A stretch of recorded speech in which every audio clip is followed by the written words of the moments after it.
Morning, Coach Carter. Morning. Quite the Pandora's box you've opened. Oh, I get all the blame now? Let's just say I'm happy to give you all the credit. I've got every news reporter in town waiting to speak to you. What does the expression, "you've opened up a Pandora's box" mean? And what did Coach Carter do to garner all this press attention? Well, join us on our latest Cinephile episode to find out, and be sure to visit our FUNDAY website for more.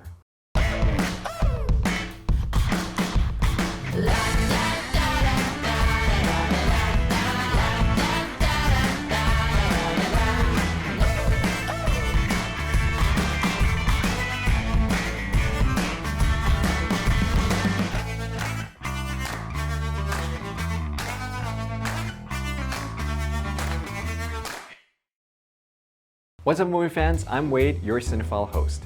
Coach Carter is a 2005 American biographical team sport drama film starring Samuel L. Jackson. The film is based on a true story of Richmond High School basketball coach Ken Carter, who made headlines in 1999 for suspending his undefeated high school basketball team due to poor academic results.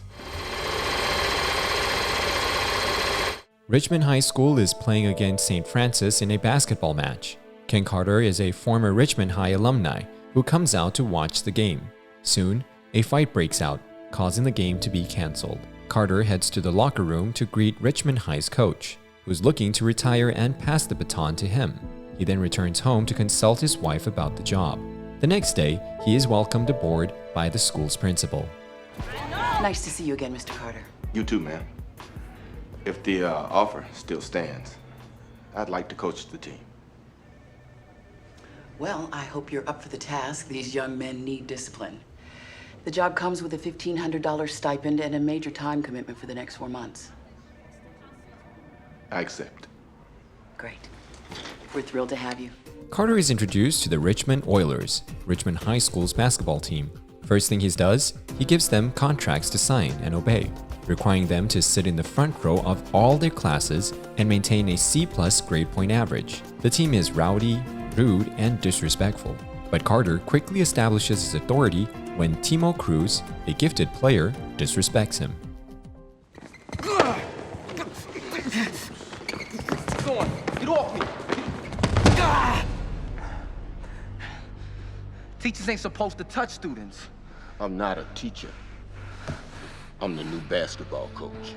Several other team members walk out in disagreement. Carter asks the school staff for progress reports of the players' grades and attendance. Despite anger from the players' parents, most players sign the contracts. Carter begins a strict disciplinary training regime for the team, focused largely on conditioning and teamwork.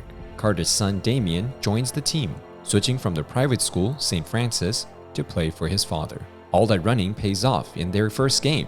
Cruz witnesses the team's win, afterwards asking Carter to let him rejoin the team. Mr. Cruz, are you lost, sir? What I gotta do to play? Mr. Cruz, you do not want to know the answer to that question. But Cruz persists, so Carter agrees, but only if he completes 2,500 push-ups and 1,000 suicides before that Friday. An impossible task, but that doesn't stop him. Cruz commits himself to this. Come Friday, the team is done with practice. Counting it all up, Cruz fell short of the requirement, so Carter tells him to leave the gym. But then, somebody steps forward. I'll do push-ups for him.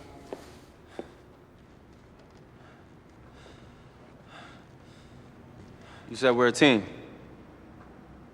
One person struggles and we all struggle. One player triumphs, we all triumph, right? One by one, they all volunteer to support Cruz, and together, they complete the task. In their next few games, they triumph and continue to train hard. Kenyon Stone, the team's captain, struggles to come to terms with his girlfriend Kira being pregnant. The couple have a falling out over Kenyon's inability to commit to fatherhood. Another player, Junior Battle, skips classes, leading Carter to suspend him from the team. Battle's mother, Willa, visits Carter, asking him to let Battle back on the team, and explains that things have been hard after her older son was killed. After hearing Battle's personal apology, Carter agrees to let him back. The school principal questions Carter's contract and confronts him. Can I ask what it is you want, Mr. Carter? I want my boys to go to college. College?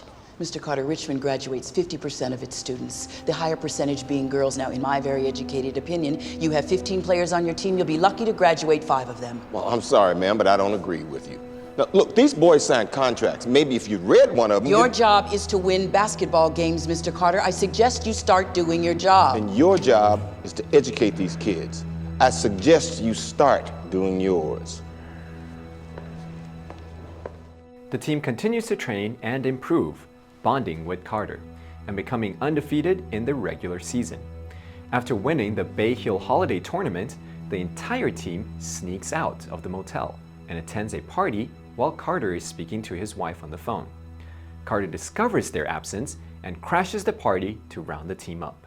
Carter berates the boys on the way home, though Cruz points out the team are now winning as Carter intended. Later, Carter discovers that some players have not been keeping to their contract, skipping classes and receiving poor grades. A livid Carter locks the gym, directing the team to the library, where they will study with their teachers until everyone's grades meet their contract's terms. A disillusioned Cruz once again decides to quit the team.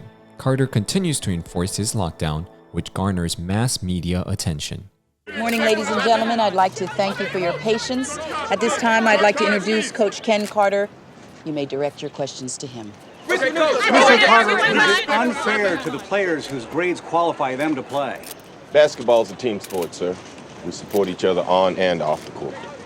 Carter reasons that the boys have no other options in Richmond aside from crime or sports, and he's hoping their commitment to their studies will give them better options in life. He asks them to choose what they want for their future. Together, they begin putting more effort into their academic work.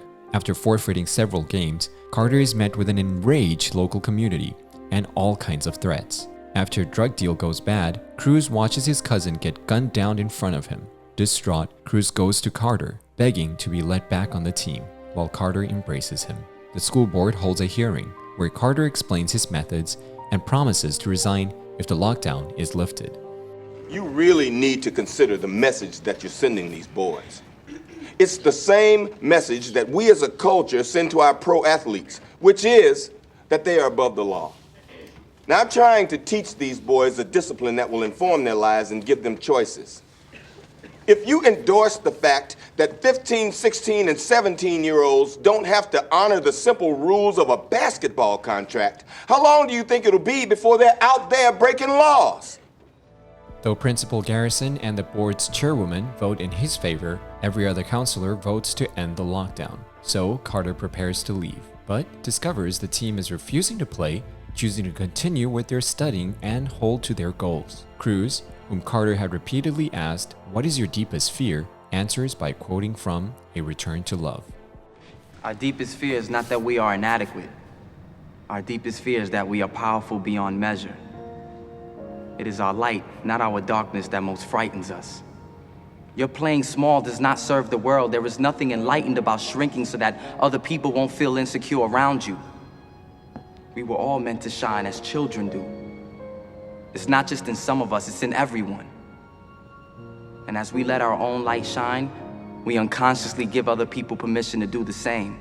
As we are liberated from our own fear, our presence automatically liberates others. Cruz thanks him for saving his life, and Carter decides to stay, and the team soon succeeds in their academic goal. Kenya apologizes to Kira, and the two reunite. The team play in the state quarterfinals match against number 1 seed St. Francis. They started off on the back foot, but slowly found their rhythm. In the end, it came down to the wire, but St. Francis scores a buzzer beater to win by 2 points. Though the Richmond Oilers lost the game, Carter expresses his pride for the team and what they have achieved. You've achieved something that some people spend their whole lives trying to find. What you achieved is that ever-elusive victory within.